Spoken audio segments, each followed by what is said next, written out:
Welcome to the Pulse of Spokane. Kent Adams here, and we're going to be talking, and you see her right on the screen, Lisa Smith at Shriners Hospital. I'll tell you, they do a fantastic job.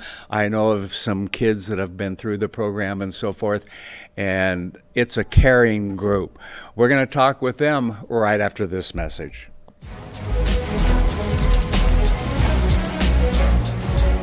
This is Loomsday in Spokane. We got about 40 firefighters and their friends and family handing out 40,000 cups of water as the day goes by.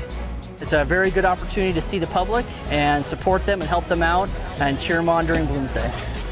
It's one of the best things about Spokane is that we have these major events and the whole community comes together not just to participate, but to volunteer and show that they really care about our city and making our city look great. This type of an event really is emblematic of Spokane because so many people get involved. We have 50,000 people probably running this race. Always has been a very huge event.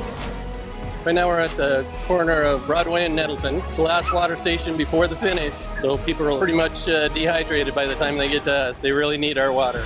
The water stations are a vital part, especially on warm days like today. It's real important that we have the volunteers to help with that. Without the volunteers, Bloomsday wouldn't exist. All up and down the course, there are people that are involved in this celebration. It really is a celebration of what Spokane's all about.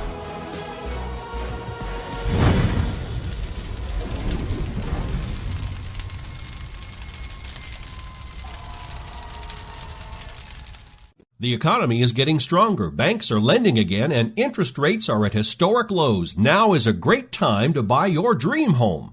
The caring and knowledgeable professionals at Homes for You have been helping people just like you for over 20 years. They take the time to listen to what you want and will help you find just the right home in Washington or Idaho. Real estate is what we do at Homes for You, 928-5782, or visit online at homes4uspokane.com. Well, welcome back. Lisa Smith from the Shriners Hospital here in Spokane. How are you today?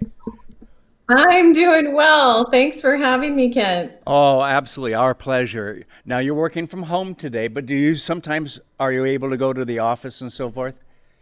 Yes, absolutely. Yeah, it's such an interesting year this year that I think a lot of us are adjusting and adapting. And yes. I work for a great organization that's really proactive in that way. So there's some flexibility there right now.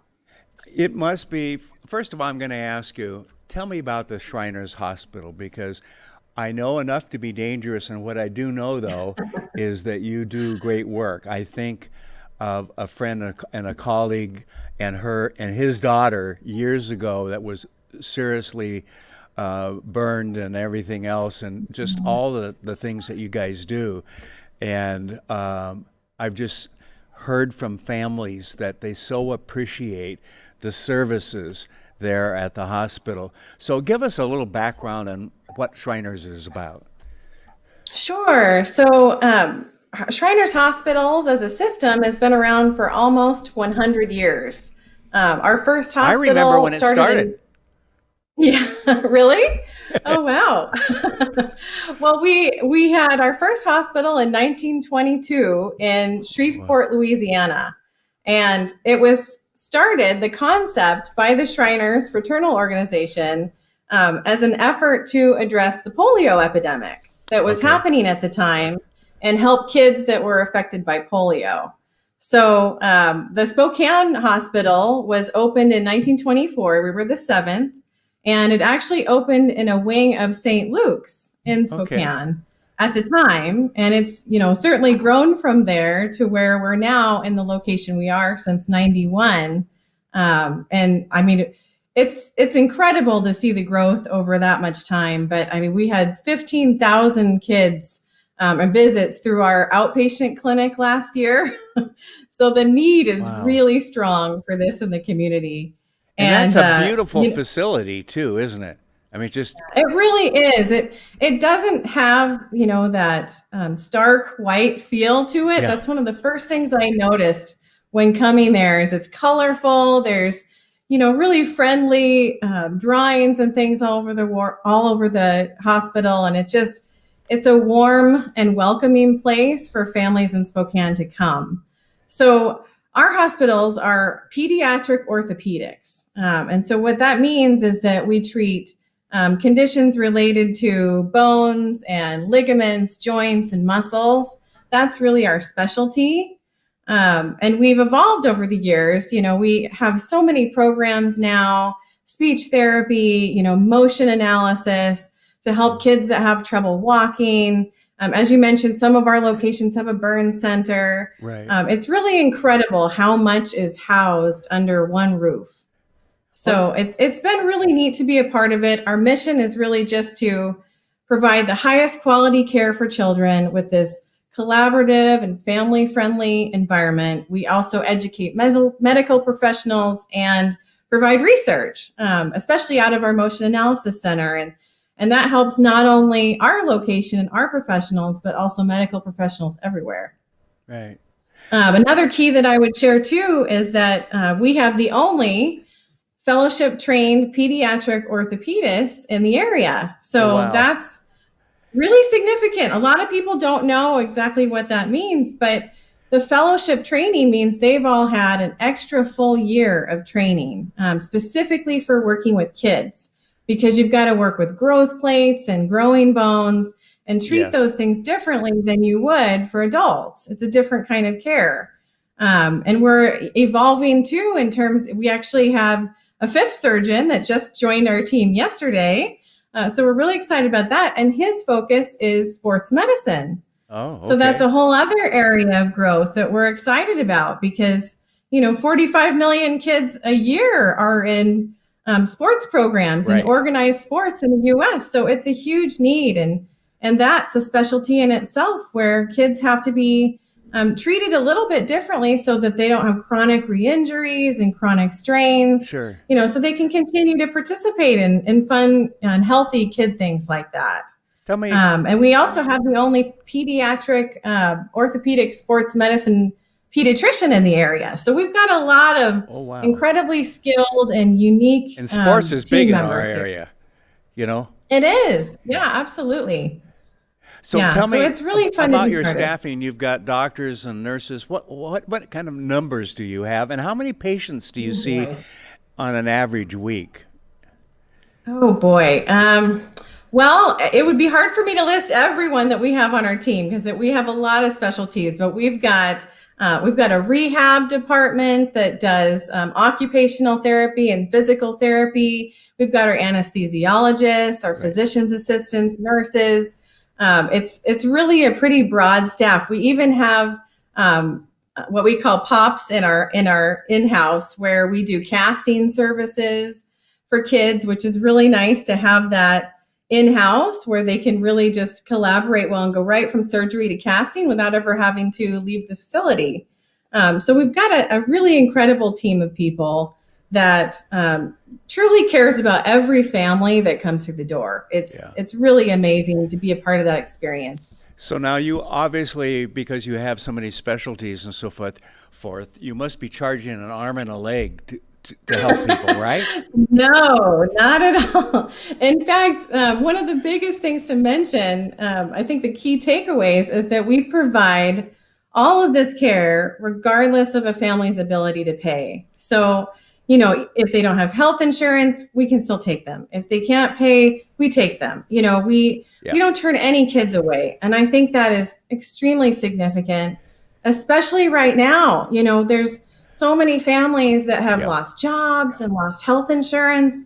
So, we're really happy to be able to be there regardless and be able to help those families. What a great service. This takes money, though. You need to raise money. Sure. I'm going to guess, let me just think about this for a second. You might have a fundraiser coming up. Well, we do. We fundraise all year long.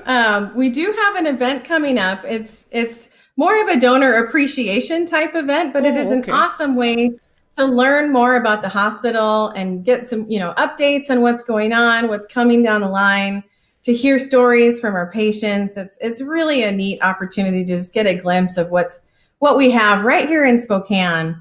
And that's coming up on September 18th.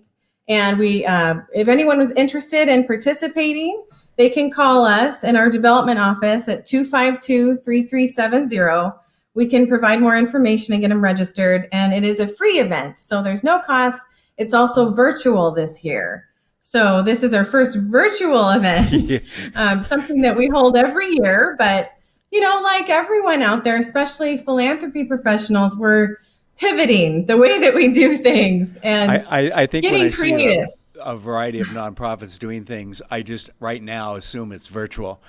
I mean, welcome to today, right? And maybe next year we Yes. can get back to seeing people in person and so forth.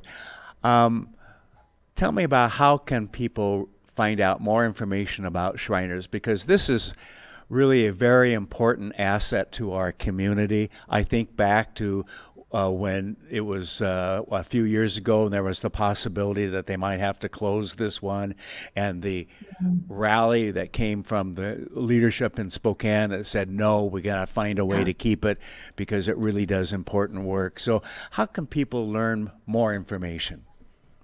Well, philanthropy for us is very important to sustain our mission. It's very critical, and we have an amazing, committed base of supporters. But this is an interesting year because, with events going virtual, we have, a number of fundraiser events for our hospital that have had to be canceled this year. And so we understand the impact of that, and we're really grateful for those that keep thinking of us. I think there's a couple different ways I'd recommend to get to know more about our hospital. Of course, our website, which can be accessed at shrinerspokane.org. We have a Ways to Give page on there that I'd recommend checking out. All kinds of ways to give. We have a really great program with lots of opportunities that fit any kind of needs to make sure that it's a good fit for donors too.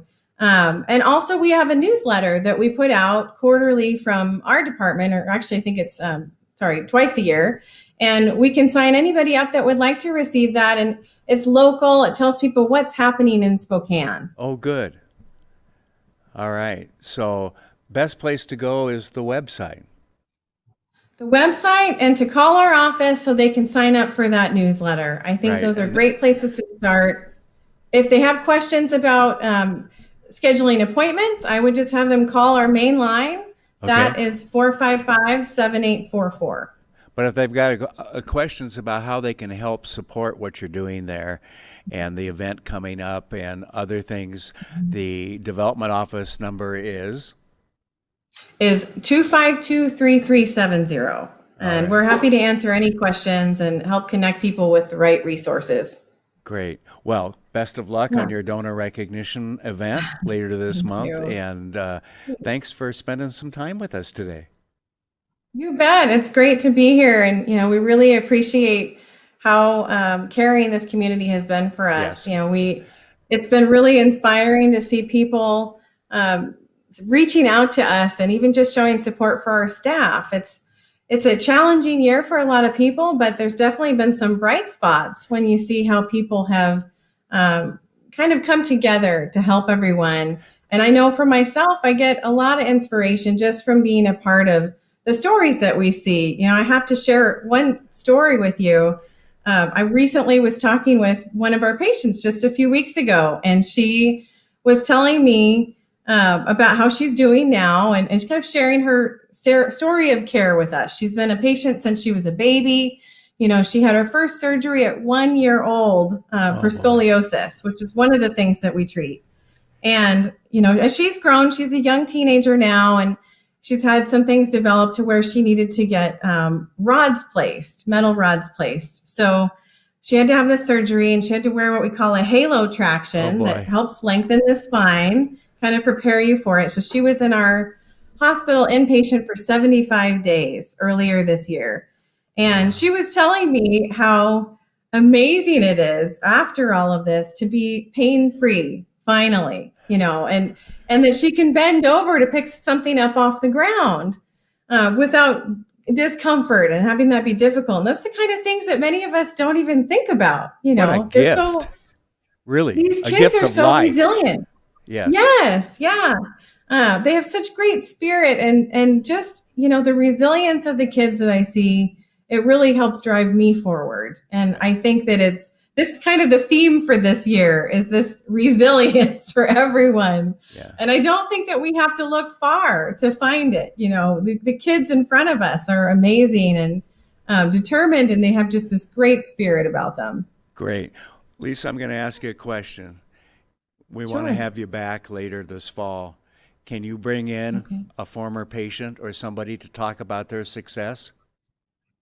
That's definitely possible. I will work with our Marcom team and see what we can figure out. That would be fun. I think that would be good. Yeah. Because especially as we get closer to Thanksgiving and Christmas time, when people are starting to think about how can they help out, let's hear it from a child, young adult that has gone through some of your experiences there at the hospital and been helped, because they can tell it so much better than you and I and others can. Yes, absolutely. It's really neat to hear it from the kids. You are absolutely right with that. They have this just very honest, very real way of expressing like what it's meant for them, you know, and think of it in terms differently than we do sometimes. Well, even mom or dad can come in with them and you and so forth, and we'll just have a little roundtable discussion about how important this hospital is and what you guys do for our community. So thank you very much. You are so welcome. Thanks for having me here to share a little bit today. All right. And everybody who's watching, have a great Wednesday. We'll see you next time on The Pulse of Spokane.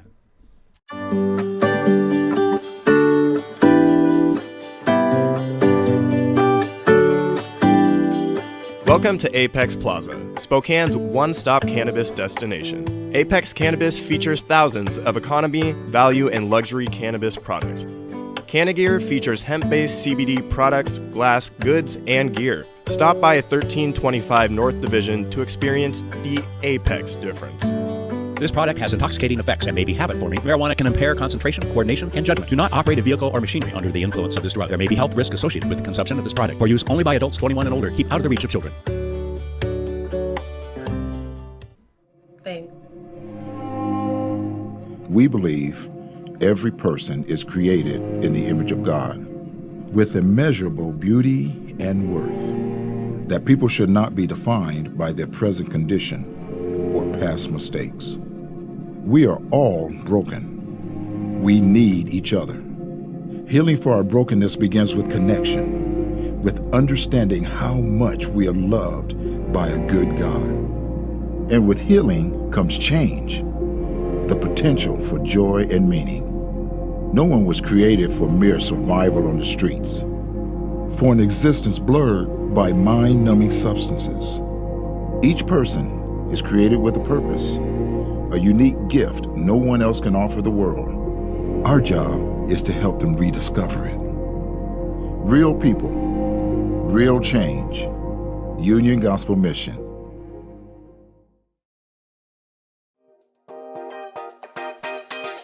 Thanks for watching. Ask the host a question, recommend a guest, or check out any of our other programs on Facebook, YouTube, Twitter, Apple Podcasts, Spotify, or SpokaneTalksMedia.com. Sponsored by Local 29 Firefighters Union, Well Dressed Walrus, and Homes for You.